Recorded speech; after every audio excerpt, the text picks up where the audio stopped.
ದೇವರ ಪರಿಶುದ್ಧ ನಾಮಕ್ಕೆ ಸ್ತೋತ್ರ ಉಂಟಾಗಲಿ. ಕ್ರಿಸ್ತನ ಪರಿಶುದ್ಧ ನಾಮದಲ್ಲಿ ನಮಗೆಲ್ಲ ವಿಶ್ವಾಸಿಗಳನ್ನು ನಾನು ನಿಮ್ಮನ್ನು ವಂದಿಸುತ್ತೇನೆ. ದೇವರು ನಿಮ್ಮನ್ನು ತನ್ನ ಕೃಪೆಯಿಂದ ತನ್ನ ಪ್ರೀತಿಯಿಂದ ಕಾಪಾಡಲೆಂದು ನಾನು ನಿಮಗಾಗಿ ಪ್ರಾರ್ಥಿಸುತ್ತೇನೆ. ಪ್ರಿಯ ದೇವಜನರೇ, ಈ ದಿವಸ ದೇವರು ಕೊಟ್ಟ ನಮಗೆ ಸಂದೇಶ ಯಾವುದಂದರೆ, ಆತ್ಮಿಕ ಕ್ರೈಸ್ತನ ಸ್ನೇಹತ್ವದ ಬಗ್ಗೆ ನಾನು ಮಾತನಾಡಲು ಇಷ್ಟಪಡುತ್ತೇನೆ. ಪ್ರಿಯರೇ, ದೇವರು ನಮ್ಮ ಸೃಷ್ಟಿಕರ್ತನು ಮಾತ್ರವಲ್ಲದೆ ನಮಗೆ ರಕ್ಷಕನು ಮತ್ತು ನಮ್ಮ ಸ್ನೇಹಿತನು ಕೂಡ ಆಗಿದ್ದಾನೆ. ಹಾಗಿರುವಾಗ ಯೇಸುವಿನ ರಕ್ತದ ಮೂಲಕ ತೊಳೆಯಲ್ಪಟ್ಟ ಕ್ರೈಸ್ತರಾದ ನಾವು ಕ್ರಿಸ್ತನ ಒಂದು ಸ್ನೇಹತ್ವದ ಬಗ್ಗೆ ಮತ್ತು ದೇವ ಮಕ್ಕಳ ಒಂದು ಸ್ನೇಹದ ಬಗ್ಗೆ ದೇವರ ವಾಕ್ಯದ ಮೂಲಕ ನಾವು ತಿಳಿದುಕೊಳ್ಳುವ ಮತ್ತು ದೇವರ ವಾಕ್ಯದ ಮೂಲಕ ನಾವು ಕಲಿತುಕೊಳ್ಳುವ. ನೋಡಿ ಪ್ರಿಯರೇ, ನಾವು ವಾಕ್ಯದಲ್ಲಿ ನೋಡುವಾಗ ಯಾಕೋಬನ ಪತ್ರಿಕೆಯಲ್ಲಿ 2ನೇ ಅಧ್ಯಾಯ 23ನೇ ವಚನ ನಾವು ನೋಡುತ್ತೇವೆ.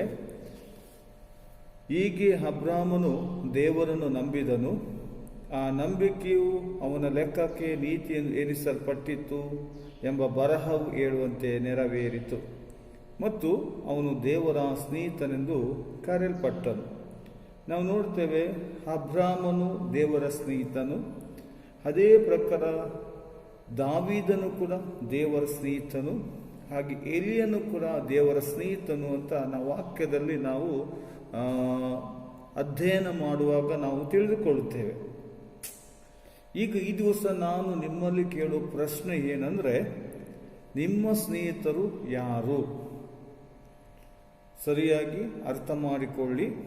ಕ್ರಿಸ್ತನೋ ಅಥವಾ ಲೋಕವೋ ಅಂತ ನಿಮ್ಮನ್ನು ನೀವು ಪರಿಶೀಲನೆ ಮಾಡಿರಿ ಅಂತ ನಿಮ್ಮಲ್ಲಿ ನಾನು ಕೇಳಿಕೊಳ್ತೇನೆ.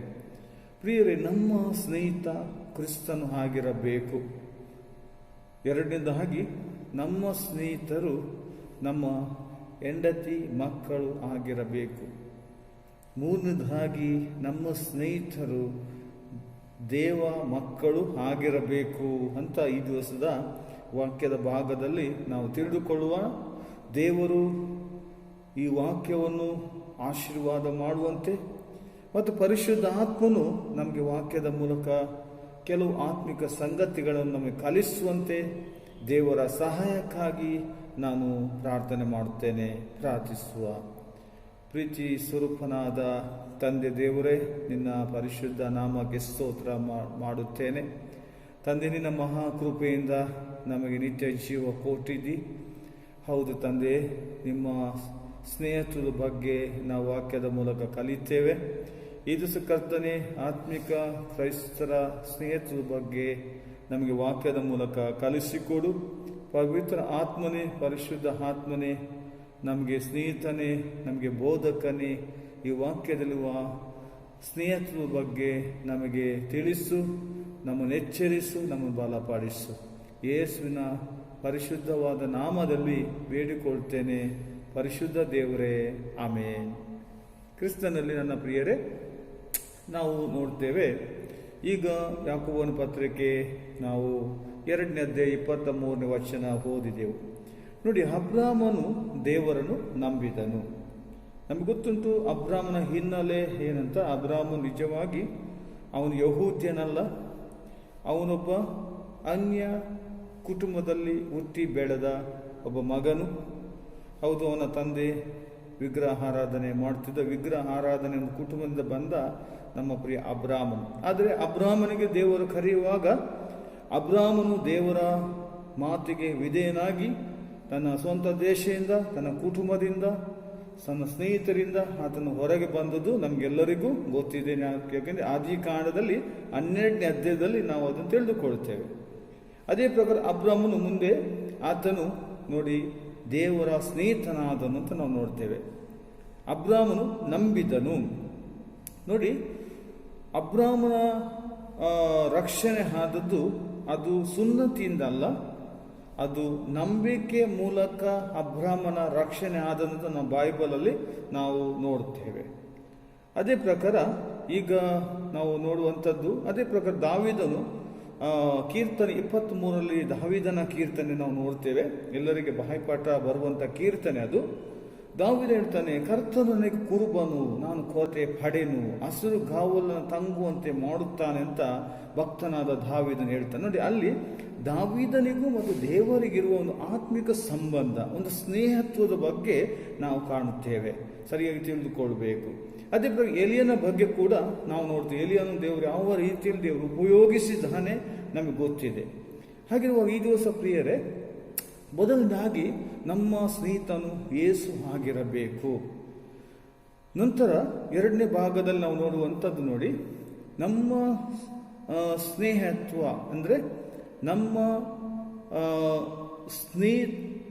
ಸ್ನೇಹತ್ವದ ಬಗ್ಗೆ, ಅಂದರೆ ಸ್ನೇಹಿತಳು ನೋಡಿ, ಬೈಬಲಲ್ಲಿ ನೋಡ್ತೇವೆ, ಅದು ದಾಂಪತ್ಯ ಜೀವನ. ಎರಡನೇ ಅಂದರೆ ಕುಟುಂಬದ ಬಗ್ಗೆ ಮಾತನಾಡಿದೆ. ಕುಟುಂಬ ಅಂದರೆ ಪ್ರಿಯರೇ ಗಂಡ, ಹೆಂಡತಿ, ಮಕ್ಕಳು. ನೋಡಿ, ಎಫೆಸ 5ನೇ ಅಧ್ಯಾಯ 25ನೇ ವಾಕ್ಯದಲ್ಲಿ ನಾವು ನೋಡುವಂಥದ್ದು. ಎಫೆಸ 5ನೇ ಅಧ್ಯಾಯ 25ನೇ ವಚನ ನಾವು ಬೈಬಲಲ್ಲಿ ನಾವು ನೋಡುವ. ನೋಡಿ, ದೇವರ ವಾಕ್ಯ ಹೀಗೆ ಹೇಳ್ತದೆ, ಪುರುಷರೇ ನೀವು ನಿಮ್ಮ ನಿಮ್ಮ ಹೆಂಡತಿಯರನ್ನು ಪ್ರೀತಿಸಿರಿ, ಯಾಕೆಂದರೆ ಕ್ರಿಸ್ತನು ಸಹ ಸಭೆಯನ್ನು ಪ್ರೀತಿಸಿ ಅದಕ್ಕಾಗಿ ತನ್ನನ್ನು ತಾನೇ ಒಪ್ಪಿಸಿ ಕೊಟ್ಟನು. ನೋಡಿ, ಇಲ್ಲಿ ಗಂಡ ಹೆಂಡತಿಯ ಒಂದು ಸಂಬಂಧ ಪ್ರಿಯರೇ, ಅದು ದೇವರ ಒಂದು ಯೋಜನೆ ಮತ್ತು ದೇವರ ಒಂದು ಸಂಕಲ್ಪ ಅಂತ ನಾವು ತಿಳಿದುಕೊಳ್ಬೇಕು. ಇಲ್ಲಿ ನೋಡಿ, ಅಪೊಸ್ತಲ ಪೌಲನು ಎಫೆಸದಲ್ಲಿರುವ ಸಭೆಗೆ ಮತ್ತು ಇನ್ನು ನಮಗೆ ದೇವರ ವಾಕ್ಯ ಹೇಳ್ತದೆ, ಪುರುಷರೇ ಅಂದರೆ ಇಲ್ಲಿ ಗಂಡ ಹೆಂಡತಿಯ ಬಗ್ಗೆ ಬರೆಯಲ್ಪಟ್ಟಿದೆ. ನೀವು ನಿಮ್ಮ ಹೆಂಡತಿಯರನ್ನು ಪ್ರೀತಿಸಿರಿ ಅಂತ ಉಂಟು. ಎರಡು ಭಾಗದಲ್ಲಿ ನಾವು ನೋಡ್ತೇವೆ, ಕ್ರಿಸ್ತನು ಸಹ ಸಭೆಯನ್ನು ಪ್ರೀತಿಸಿ ಅದಕ್ಕಾಗಿ ತನ್ನನ್ನು ತಾನೇ ಒಪ್ಪಿಸಿ ಕೊಟ್ಟನು. ನೋಡಿ, ಕ್ರಿಸ್ತನು ಸಭೆಯನ್ನು ಪ್ರೀತಿಸಿದ್ದಾನೆ. ಸಭೆ ಅಂದರೆ ಅದು ದೇವರ ಮಕ್ಕಳು, ವಿಶ್ವಾಸಿಗಳು. ಹಾಗಿರು ಸಭೆಗಾಗಿ ನೋಡಿ ನಮ್ಮ ಕರ್ತನು ಪ್ರಾಣವನ್ನು ಕೊಟ್ಟಿದ್ದಾನೆ. ನೋಡಿ, ಆತನ ಪ್ರಾಣ ಕೊಡುವುದರ ಮೂಲಕ ತನ್ನ ಪ್ರೀತಿಯನ್ನು ನಮಗೆ ಅದು ತೋರಿಸಿದ್ದಾನೆ. ಆಗಿರುವಾಗ ನೋಡಿ, ಮದುವೆಯಾದ ದಂಪತಿಗಳು ನೋಡಿ, ದಾಂಪತ್ಯ ಜೀವನ ಅಂತ ಹೇಳುವಾಗ ಪ್ರಿಯರೇ, ಅದು ದೇವರ ಒಂದು ಯೋಜನೆ ಆಗಿದೆ, ದೇವರ ಒಂದು ಆಶೀರ್ವಾದವಾಗಿದೆ ನಾವು ನೋಡ್ತೇವೆ. ಹಾಗಿರುವಾಗ ಗಂಡನಿಗೆ ಹೆಂಡತಿ ಸ್ನೇಹಿತಳಾಗಿದ್ದಾಳೆ. ನೋಡಿ, ನಮ್ಮ ಜೀವಿತದಲ್ಲಿ ಮೊದಲ ಸ್ನೇಹಿತಳು ಯಾರಂದ್ರೆ ನಮ್ಮ ಪತ್ನಿ ಆಗಿದ್ದಾಳೆ. ನಮ್ಮ ಪತ್ನಿ ಸರಿಯಾಗಿ ತಿಳಿದುಕೊಳ್ಬೇಕು. ಮೊದಲು ನಮಗೆ ಕ್ರಿಸ್ತನು, ಎರಡನೇದಾಗಿ ಹೇಳಿದೆ ನಮ್ಮ ಜೀವನದಲ್ಲಿ ಮೊದಲ ಸ್ನೇಹಿತಳು ನಮ್ಮ ಪತ್ನಿ ಆಗಿದ್ದಾರೆ. ಬೈಬಲಲ್ಲಿ ನೋಡ್ತೇವೆ. ದಾಂಪತ್ಯ ಜೀವನ ಪ್ರಿಯರೇ, ಅದು ದೇವರ ಒಂದು ಆಶೀರ್ವಾದವಾಗಿದೆ.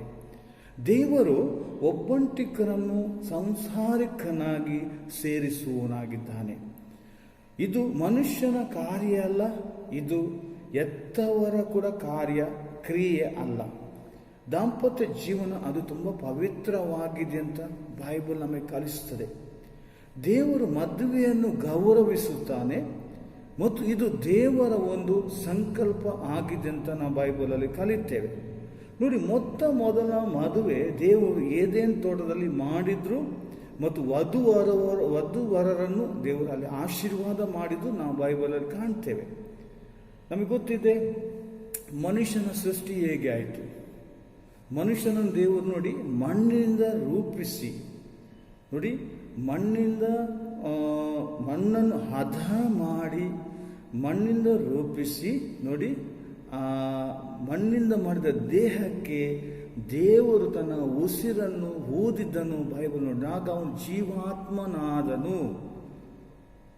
ಆಗಿರೋ ನೋಡಿ, ಪುರುಷನು ಒಂಟಿ ಆಗಿರೋ ಸರಿಯಲ್ಲ. ಅದಕ್ಕಾಗಿ ದೇವರೇನು ಮಾಡಿದ್ರು ನೋಡಿ, ಮೊದಲ ಮನುಷ್ಯನಾದ ಆದಾಮನಿಗೆ ಗಾಢ ನಿದ್ರೆ ಬರಮಾಡಿ ಆತನ ಪಕ್ಕೆಲುಬಿಂದ ದೇವರು ಸ್ತ್ರೀಯಾಗ ಮಾಡಿ ಅವರನ್ನು ಒಂದು ಮಾಡಿ ಅವರನ್ನು ಆಶೀರ್ವಾದ ಮಾಡಿದನ್ನು ಬೈಬಲಲ್ಲಿ ನೋಡ್ತೇವೆ. ಮೊದಲ ದಂಪತಿಗಳು ನೋಡಿ, ದೇವರು ಅವರನ್ನು ಪ್ರೀತಿಸಿದನು, ಅವರನ್ನು ಆಶೀರ್ವಾದ ಮಾಡಿದನ್ನು ನೋಡ್ತೇವೆ. ಹಾಗಿರುವಾಗ ಸರಿಯಾಗಿ ತಿಳಿದುಕೊಳ್ಬೇಕು. ದೇವರು ಮದುವೆಯನ್ನು ಗೌರವಿಸ್ತಾನೆ ಮತ್ತು ಮಕ್ಕಳನ್ನು ದೇವರು ಆಶೀರ್ವಾದ ಮಾಡುತ್ತಾನೆ ತಿಳಿದುಕೊಳ್ಬೇಕು. ಪುರುಷನಿಗೆ ನೋಡಿ, ಆತನ ಪತ್ನಿ ಮನೆಯ ಅವಳು ಕೆಲಸದವಳಲ್ಲ, ಅಂದರೆ ದಾಸಿ ಅಲ್ಲ. ಕೆಲವು ನಾವು ಕ್ರೈಸ್ತ ಕುಟುಂಬಗಳು ನೋಡುತ್ತೇವೆ, ಪುರುಷನು ಹೇಳಿದ ಪ್ರಕಾರ ತನ್ನ ಪತ್ನಿ ಕೇಳಬೇಕು. ಪ್ರಿಯರೇ, ಬೈಬಲಲ್ಲಿ ಎಲ್ಲಿ ಕೂಡ ಅದು ನಾವು ಕಾಣುವುದಿಲ್ಲ. ಆದರೆ ಪುರುಷ ಕೆಲಸ ಏನಂದರೆ ಪತ್ನಿಯನ್ನು ಪ್ರೀತಿಯಿಂದ ನೋಡುವಂಥದ್ದು. ಅದು ಪುರುಷನ ಅಂದರೆ ಪತಿಯ ಕರ್ತವ್ಯ ಆಗಿದೆ. ಅದೇ ಪ್ರಕಾರ ಪತ್ನಿಯು ಕೂಡ ಕೆಲಸ ಇದೆ. ತನ್ನ ಪತಿಯನ್ನು, ತನ್ನ ಗಂಡನನ್ನು ಗೌರವಿಸುವಂಥದ್ದು ಸ್ತ್ರೀಯ ದೊಡ್ಡ ಜವಾಬ್ದಾರಿ ಆಗಿದೆ. ಆಗಿರುವ ನೋಡಿ, ಜ್ಞಾನೋಕ್ತಿ 18ನೇ ಅಧ್ಯಾಯ 22ನೇ ವಾಕ್ಯದಲ್ಲಿ ನಾವು ಕಾಣ್ತೇವೆ. ಜ್ಞಾನೋಕ್ತಿ 18ನೇ ಅಧ್ಯಾಯ 22ನೇ ವಾಕ್ಯ ನಾವು ನೋಡ್ಲಿಕ್ಕೆ ಹೋಗುವ. ಸಾಮತಿ 18ನೇ ಅಧ್ಯಾಯ 22ನೇ ವಾಕ್ಯ ನೋಡಿ, ದೇವರ ವಾಕ್ಯ ಇರ್ತದೆ ನೋಡಿ. ಪತ್ನಿಯನ್ನು ದೊರಕಿಸಿಕೊಂಡವನು ಒಳ್ಳೆಯದನ್ನು ಸಂಪಾದಿಸಿದವನಾಗಿ ಕರ್ತನ ದಯೆಯನ್ನು ಹೊಂದುತ್ತಾನೆ. ನೋಡಿ, ದೇವರ ವಾಕ್ಯ ಇರ್ತದೆ ನೋಡಿ. ದಾಂಪತ್ಯ ಜೀವನ ಅದು ದೇವರಿಂದ ಸಿಕ್ಕಿದ ಒಂದು ದೊಡ್ಡ ಸಂಪತ್ತು. ಲೋಕದಲ್ಲಿ ನಾವೆಲ್ಲ ಸಂಪತ್ತನ್ನು ಮಾಡಿ ಇಟ್ಟಿರ್ಬೋದು, ಅದು ಯಾವುದಕ್ಕೂ ಪ್ರಯೋಜನ ಇಲ್ಲ, ಅದು ಎಲ್ಲವೂ ನಾಶವಾಗಿ ಹೋಗುವಂಥದ್ದು. ಆದರೆ ದಾಂಪತ್ಯ ಜೀವನ ಅದು ದೇವರ ಒಂದು ಅನುಗ್ರಹ, ದೇವರ ಒಂದು ಆಶೀರ್ವಾದ ನೋಡಿ, ಮತ್ತು ದೊಡ್ಡ ಸಂಪತ್ತು. ದೇವರ ವಾಕ್ಯ ಇರ್ತದೆ. ಮಾತ್ರವಲ್ಲದೆ ಅದು ಒಳ್ಳೆಯದು ಮತ್ತು ಕರ್ತನ ದಯೆ ಅವರ ಮೇಲೆ ಇದೆ. ದಾಂಪತ್ಯ ಜೀವನ ನೋಡಿ, ನಿಜವಾಗಿ ಪ್ರಿಯರೇ, ನಾವು ಒಬ್ಬರಿಗೊಬ್ಬರು ಅರ್ಥ ಮಾಡಿಕೊಂಡು ಜೀವನ ಮಾಡೋದೇ ಅದು ದಾಂಪತ್ಯ ಜೀವನ. ದಾಂಪತ್ಯ ಜೀವನದಲ್ಲಿ ಪ್ರಾರಂಭದಲ್ಲಿ ಅವರು ಸಂತೋಷವಾಗಿ, ಪ್ರೀತಿಯಲ್ಲಿ, ಎಲ್ಲದರಲ್ಲಿ ಅವರು ಒಂದಾಗಿರ್ತಾರೆ. ಮತ್ತು ಸೈತಾನನು ದಾಂಪತ್ಯ ಜೀವನದಲ್ಲಿ, ಕುಟುಂಬ ಜೀವನದಲ್ಲಿ ಕೆಲವು ಕೆಲಸಗಳು ಮಾಡುತ್ತಾನೆ. ಆ ಸಮಯದಲ್ಲಿ ಪ್ರಿಯರೇ, ನಮಗೆ ಕೆಲವು ಸರಿ ಕಷ್ಟಗಳು ಬರ್ಬೋದು, ನಮ್ಮ ಜೀವನದಲ್ಲಿ ಸಮಸ್ಯೆಗಳು ಬರ್ಬೋದು, ನಮ್ಮಲ್ಲಿ ಕೆಲವು ನಷ್ಟಗಳು ಕೂಡ ಆಗಬಹುದು, ಕೆಲವು ಸರಿ ನಮಗೆ ದೇಹದ ಆರೋಗ್ಯ ಹಾಳಾಗ್ಬೋದು. ಆದರೆ ಆ ಸಮಯದಲ್ಲಿ ಪ್ರಿಯರೇ, ಗಂಡನಾಗಲಿ ಹೆಂಡತಿಯಾಗಲಿ ಅವರು ಒಬ್ಬರಿಗೊಬ್ಬರು ಪ್ರೀತಿಸಿ ಸಹಿಸಿ ಜೀವನ ಮಾಡುವುದೇ ಅದು ದಾಂಪತ್ಯ ಜೀವನವಾಗಿದೆ. ನಾವು ಸರಿಯಾಗಿ ತಿಳಿದುಕೊಳ್ಬೇಕು. ಉದಾಹರಣೆಯಾಗಿ ಕೊಲೊಸ್ಸೆ 3ನೇ ಅಧ್ಯಾಯದಲ್ಲಿ 18 ಮತ್ತು 19ನೇ ವಾಕ್ಯ ನಾವು ನೋಡುವ. ಯಾವನಿಗಾದರೂ ಕೊಲೊಸ್ಸೆ 3ನೇ ಅಧ್ಯಾಯ 18 ಮತ್ತು 19ನೇ ವಾಕ್ಯ, ಪುರುಷರೇ ನಿಮ್ಮ ಹೆಂಡತಿಯರನ್ನು ಪ್ರೀತಿಸಿರಿ, ಅವರಿಗೆ ಕೈ ಆಗಿರಬೇಡಿರಿ. ಮಕ್ಕಳೇ, ಎಲ್ಲ ವಿಷಯದಲ್ಲಿ ನಿಮ್ಮ ತಂದೆ ತಾಯಿಗೆ ವಿಧೇಯರಾಗಿರಿ ಅಂತ ಉಂಟು ಇದು ಬೈಬಲಲ್ಲಿ. ಇದು ಒಂದು ವಚನ 19ನೇ ವಚನದಲ್ಲಿ ನಾವು ನೋಡ್ತೇವೆ. 18 ಮತ್ತು 19ನೇ ವಚನ ಇದು ಸ್ಪಷ್ಟವಾಗಿ ಪೌಲನು ಕೊಲೊಸ್ಸೆಯಲ್ಲಿರುವ ಕ್ರೈಸ್ತರಿಗೆ ಇಲ್ಲಿ ಬರೆಯುತ್ತಾನೆ. ನೋಡಿ, ಸ್ತ್ರೀಯರಿಗೆ ಹೇಳುವಂಥದ್ದು, ನೀವು ಕರ್ತನಲ್ಲಿ ಯೋಗ್ಯರಾಗಿರುವಂತೆ, ನೀವು ಕರ್ತನಲ್ಲಿ ನೀವು ಯೋಗ್ಯರಾಗಿದ್ದೀರಿ, ಆದರೆ ನಿಮ್ಮ ಗಂಡಂದ್ರಿಗೆ ಅಧೀನರಾಗಿರಿ. ನೋಡಿ, ಸರಿಯಾಗಿ ತಿಳ್ಕೊಳ್ಬೇಕು. ನೋಡಿ, ಮೊದಲು ದೇವರು ಯಾರು ಉಂಟು ಮಾಡಿದ್ರು? ಪುರುಷನನ್ನು ಉಂಟು ಮಾಡಿದ್ರು. ಸರಿಯಾಗಿ ತಿಳ್ಕೊಳ್ಬೇಕು. ಸ್ತ್ರೀ ಪುರುಷನ ಪಕ್ಕೆಲುಬು ಆಗಿದ್ದಾಳೆ. ಆದರೆ ಅವರು ನಿಜವಾಗಿ ದೇವರ ಮುಂದೆ ಅವರು ಒಂದು ದೇಹ. ಆದರೆ ಅವರು ಗಂಡ ಹೆಂಡತಿ ಇದ್ರೂ ಕೂಡ ದೇವರ ಮುಂದೆ ಅವರು ಒಂದಾಗಿದ್ದಾರೆ. ಅವರು ಒಂದೇ ದೇಹವಾಗಿದ್ದಾರೆ ಅಂತ ಬೈಬಲ್ ನಮಗೆ ಕಲಿಸ್ತದೆ. ಆಗಿರುವ ಸ್ತ್ರೀಯರ ಕರ್ತವ್ಯ ಏನಂದರೆ ನೋಡಿ, ತಮ್ಮ ಗಂಡಂದ್ರಿಗೆ ಅಂದರೆ ತಮ್ಮ ಗಂಡನಿಗೆ ಅಧೀನರಾಗಬೇಕು. ಅಧೀನತೆ ಅಂದರೆ ಪ್ರಿಯರೇ, ಅಲ್ಲಿ ದಾಸಿ ಆಗಬೇಕೆಂತ ಬೈಬಲಲ್ಲಿ ಇಲ್ಲ. ಅಧೀನತೆ ಅಂದರೆ ಗಂಡನನ್ನು ಗೌರವಿಸುವಂಥದ್ದು, ಗಂಡನಿಗೆ ವಿಧೇಯಳಾಗುವಂಥದ್ದು ಅನ್ನು ಸ್ತ್ರೀಯ ಕರ್ತವ್ಯ ಆಗಿದೆ. ಹಾಗೆ ಪುರುಷನ ಕರ್ತವ್ಯ ಏನಂದರೆ ತನ್ನ ಪತ್ನಿಯನ್ನು ಪ್ರೀತಿಸುವಂಥದ್ದು. ಪ್ರೀತಿಯಲ್ಲಿ ತ್ಯಾಗ ಇದೆ, ನಾವು ಸರಿಯಾಗಿ ತಿಳ್ಕೊಳ್ಬೇಕು. ಪ್ರೀತಿಯಲ್ಲಿ ತ್ಯಾಗ ಇದೆ, ಸಹಿಸಿಕೊಳ್ಳುವಿಕೆ ಇದೆ, ತಾಳ್ಮೆ ಇದೆ. ಆಗಿರುವಾಗ ಕೆಲವು ಸಾರಿ ನಮ್ಮ ಪತ್ನಿಯನ್ನು ನಮಗೇನಾದರೂ ಅವರಲ್ಲಿ ಹೆಚ್ಚು ಕಮ್ಮಿ ಆಗ್ತದೆ. ಕೆಲವು ಸಾರಿ ಮಾತಿನಲ್ಲಿ ಆಗಲಿ ಏನಾದರೂ ಅವರ ಕೆಲಸ ಕಾರ್ಯದಲ್ಲಿ ಏನಾದರೂ ಹೆಚ್ಚು ಕಡಿಮೆ ಆಗುವಾಗ ಪುರುಷರ ಕೆಲಸ ಏನನ್ನು ಸ್ವಲ್ಪ ಸಹಿಸಿಕೊಂಡು ತಾಳ್ಮೆಯಿಂದ ಪ್ರೀತಿಯಿಂದ ಇರುವುದು ಬೈಬಲ್ ನಮಗೆ ತಿಳಿತು. ಹಾಗೆ ಅವರನ್ನು ಪ್ರೀತಿಸಬೇಕೆಂದು ಹಾಗೆ ಅವರಿಗೆ ನೀವು ಕೈ ಹಾಕಿರಬೇಡಿರಿ. ಅಂದರೆ ಅವರನ್ನು ನಾವು ಅವರಿಗೆ ನಾವು ದುಃಖಿಸುವಂಥದ್ದು, ನೋಯಿಸುವಂಥದ್ದು ಅದು ಕೆಲಸ ಮಾಡಬೇಡ್ರಿ ಅಂತ ನಾವು ಬೈಬಲಲ್ಲಿ ನೋಡ್ತೇವೆ. ಆಗಿರುವಾಗ ನಮ್ಮ ಕುಟುಂಬದಲ್ಲಿ ಮೊದಲ ಸ್ನೇಹಿತಳು ಪುರುಷನಿಗೆ ಪತ್ನಿ ಆಗಿದ್ದಾಳೆ, ಅಂದರೆ ಸ್ತ್ರೀ ಆಗಿದ್ದಾಳೆ. ಸ್ತ್ರೀಗೆ ತನ್ನ ಪತಿಯಾದ ಪುರುಷನಾಗಿದ್ದಾನೆ, ಬೈಬಲಲ್ಲಿ ನಾವು ಕಾಣ್ತೇವೆ. ಮುಂದೆ 1 ಪೇತ್ರದಲ್ಲಿ 3ನೇ ಅಧ್ಯಾಯ 1 ಪೇತ್ರ 3ನೇ 7ನೇ ವಚನದಲ್ಲಿ ನುಡಿಗಿದೆ, ಅದೇ ರೀತಿಯಾಗಿ ಪುರುಷರೇ ಸ್ತ್ರೀ ಬಲಹೀನಳೆಂಬುದನ್ನು ತಿಳಿದು ನಿಮ್ಮ ಹೆಂಡತಿಯರ ಸಂಗಡ ವಿವೇಕದಿಂದ ಇರಿ. ಅವರು ಜೀವದ ಕೃಪೆಯಲ್ಲಿ ನಿಮ್ಮೊಂದಿಗೆ ಬಾಧ್ಯರಾಗಿದ್ದರೆಂದು ತಿಳಿದು ಅವರಿಗೆ ಮಾನವನ್ನು ಸಲ್ಲಿಸಿರಿ. ಹೀಗೆ ನಡೆದರೆ ನಿಮ್ಮ ಪ್ರಾರ್ಥನೆಗಳಿಗೆ ಅಡ್ಡಿ ಇರುವುದಿಲ್ಲ. ನೋಡಿ, ಇಲ್ಲಿ ಪುರುಷರಿಗೆ ಇಲ್ಲಿ ಅಪೊಸ್ತಲ ಪೇತ್ರನು ಹೇಳುವಂಥದ್ದು, ಸ್ತ್ರೀ ಬಲಹೀನಳೆಂದು ತಿಳಿದು ಅವರ ಸಂಗಡ ವಿವೇಕದಿಂದ ಇರಿ. ಅಂದರೆ ಸರಿಯಾಗಿ ತಿಳಿದುಕೊಳ್ಬೇಕು. ಈಗ ನಮ್ಮ ಹಾಗೆ ಸ್ತ್ರೀ ಅಲ್ಲ, ಪುರುಷನಿಗೆ ಶಕ್ತಿ ಇರ್ತದೆ, ಅವನಿಗೆ ಒಳ್ಳೆಯ ಬುದ್ಧಿ ಜ್ಞಾನ ಇರ್ತದೆ, ಅವನು ತುಂಬ ಚಟುವಟಿಕೆಯಲ್ಲಿ ಮುಂದುವರಿತಾನೆ, ಎಲ್ಲ ಇರ್ತಾನೆ. ಅದು ದೇವರು ಕೊಟ್ಟ ಆತನಿಗೆ ಒಂದು ಶಕ್ತಿಯಾಗಿದೆ. ಸ್ತ್ರೀ ಹಾಗೆ ಅಲ್ಲ. ಅದಕ್ಕೋಸ್ಕರ ಕೆಲವು ಸರಿ ಸ್ತ್ರೀಯರು ಏನಾದರೂ ನಾನು ಆಗಲೇ ಹೇಳಿದೆ ಅವರಲ್ಲಿ ಏನೊಂದು ಹೆಚ್ಚು ಕಮ್ಮಿ ಆಗ್ಬೋದು. ಹಾಗೆ ಪುರುಷನ ಏನು ಮಾಡಬೇಕು, ವಿವೇಕದಿಂದ ಇರಬೇಕು. ಅಂದರೆ ತಾಳ್ಮೆಯಿಂದ ಸಹನೆಯಿಂದ ಅವರ ಹತ್ರ ಇರಬೇಕು. ಯಾಕೆಂದರೆ ಅವರು ಕೂಡ ನಮ್ಮೊಂದಿಗೆ ರಕ್ಷಣೆ ಹೊಂದಿದವರು, ಅವರು ಕೂಡ ಜೀವದ ಕೃಪೆಯಲ್ಲಿ ಸೇರಿದ್ದಾರೆ, ಅವರು ಕೂಡ ಸ್ವರ್ಗಕ್ಕೆ ಬಾಧ್ಯರಾಗಿದ್ದಾರೆ. ಆಗಿರುವಾಗ ನೋಡಿ, ಹೀಗೆ ಮಾಡುವುದಾದರೆ ನಮ್ಮ ಪ್ರಾರ್ಥನೆಗೆ ಯಾವುದು ಅಡ್ಡಿ ಇರೋದಿಲ್ಲ. ನಮ್ಮಲ್ಲಿ ಮನಸ್ತಾಪ, ನಮ್ಮಲ್ಲಿ ಕೋಪ, ನಮ್ಮಲ್ಲಿ ವೈಮನಸ್ಸು ಇದೆಲ್ಲ ಸಿಟ್ಟು ಎಲ್ಲ ಇಟ್ಕೊಂಡು ನಾವು ಪ್ರಾರ್ಥನೆ ಮಾಡೋದಾದರೆ ಪ್ರಾರ್ಥನೆ ದೇವರು ಕೇಳೋದಿಲ್ಲ. ಆಗಿರುವ ಕುಟುಂಬದಲ್ಲಿ ಮೊದಲು ನಾವು ಒಂದಾಗಿರಬೇಕು. ಅಂದರೆ ಗಂಡ ಹೆಂಡತಿ ಒಬ್ಬರಿಗೊಬ್ಬರು ಅರ್ಥ ಮಾಡಿಕೊಂಡು ಜೀವನ ಮಾಡಬೇಕು. ಆಗ ದೇವರು ಅವರೊಂದಿಗೆ ಇರ್ತಾರೆ, ದೇವರವರನ್ನು ಆಶೀರ್ವಾದ ಮಾಡ್ತಾರೆ, ದೇವರವರ ಪ್ರಾರ್ಥನೆಗಳಿಗೆ ಉತ್ತರ ಕೊಡ್ತಾರೆ, ಸಹಾಯ ಮಾಡ್ತಾರೆ, ದೇವರು ನಮ್ಮನ್ನು ಕಾಪಾಡುತ್ತಾರೆ. ಬೈಬಲಲ್ಲಿ ನಾವು ನೋಡ್ತೇವೆ. ಹಾಗೆ ಮುಂದೆ ಒಂದು ವಚನ ನೋಡುವ, ಅದೇ ಜ್ಞಾನೋಕ್ತಿ 31ನೇ ಅಧ್ಯಾಯ 10ನೇ ವಚನ. ಜ್ಞಾನೋಕ್ತಿ 31ನೇ ಅಧ್ಯಾಯ 10ನೇ ವಚನದಲ್ಲಿ ದೇವರ ವಾಕ್ಯಗೆ ಇರ್ತದೆ,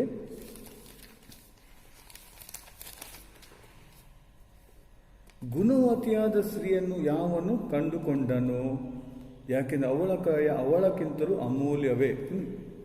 ಗುಣವತಿಯಾದ ಸ್ತ್ರೀ ಅಂದರೆ ದೇವರ ಭಯ ಭಕ್ತಿಯಲ್ಲಿ ಇರುವ ಸ್ತ್ರೀ, ಗುಣವತಿಯಾದ ಸ್ತ್ರೀ. ನೋಡಿ, ಯಾವನು ಕಂಡುಕೊಂಡಾನೋ ನೋಡಿ, ಯಾಕೆಂದರೆ ಅವಳ ಕ್ರಯ ಅವಳಗಿಂತ ಅಮೂಲ್ಯವೇ. ಅವಳ ಅದಕ್ಕೆ ತುಂಬ ಬೆಲೆ. ನೋಡಿ, ನಮಗೆ ದೇವರು ಕೊಟ್ಟ ಸ್ತ್ರೀ ಪತ್ನಿ ಅದು ನಿಜವಾಗಿ ಅವಳ ಸರಿಯಾಗಿ ತಿಳಿದು ಆಗಿರುವಾಗ ಅವರನ್ನು ನಾವು ಒಳ್ಳೆಯ ರೀತಿಯಲ್ಲಿ ನೋಡಿಕೊಳ್ಬೇಕು. ಅವರಿಗೆ ನಾವು ಯಾವುದು ದುಃಖವನ್ನು ಕೊಡದೆ, ಅವರಿಗೆ ನಾವು ಯಾವುದೇ ರೀತಿಯಲ್ಲಿ ಹಿಂಸೆ ಕೊಡದೆ ನಾವು ಅವರನ್ನು ಪ್ರೀತಿಯಿಂದ ನೋಡಿಕೊಳ್ಳುವ ಕರ್ತವ್ಯ ಅದು ಪುರುಷನಿಗಾಗಿದೆ. ನಾವು ಸರಿಯಾಗಿ ತಿಳಿದುಕೊಳ್ಬೇಕು. ಹಾಗೆ ನಮ್ಮ ಕುಟುಂಬದಲ್ಲಿ ಮೊದಲ ಸ್ನೇಹಿತಳು ನಮ್ಮ ದೇವರು ಕೊಟ್ಟ ಪತ್ನಿ ಆಗಿದ್ದಾಳಂತ ಬೈಬಲಲ್ಲಿ ಕಲಿತೇವೆ.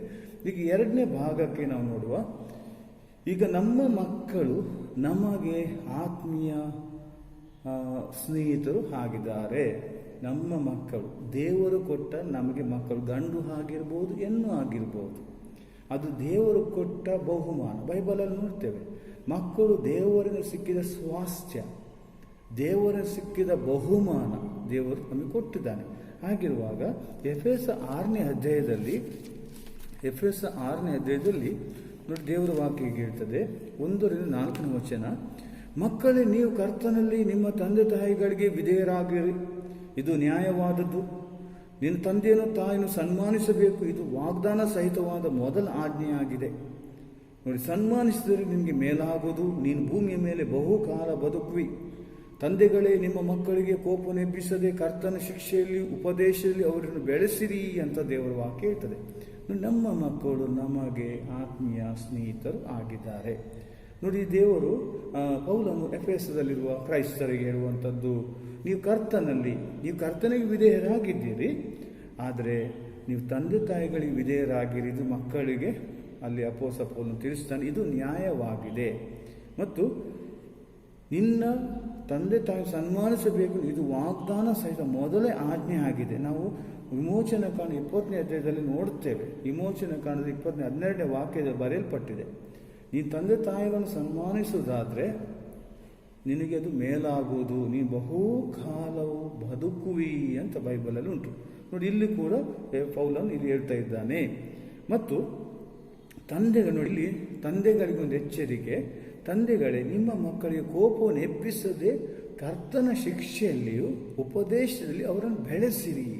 ನೋಡಿ, ಇಲ್ಲಿ ತಂದೆಗಳಿಗೆ ದೇವರು ಪೌಲನು ಎಚ್ಚರಿಕೆ ಕೊಡ್ತಾ ಇದ್ದಾನೆ.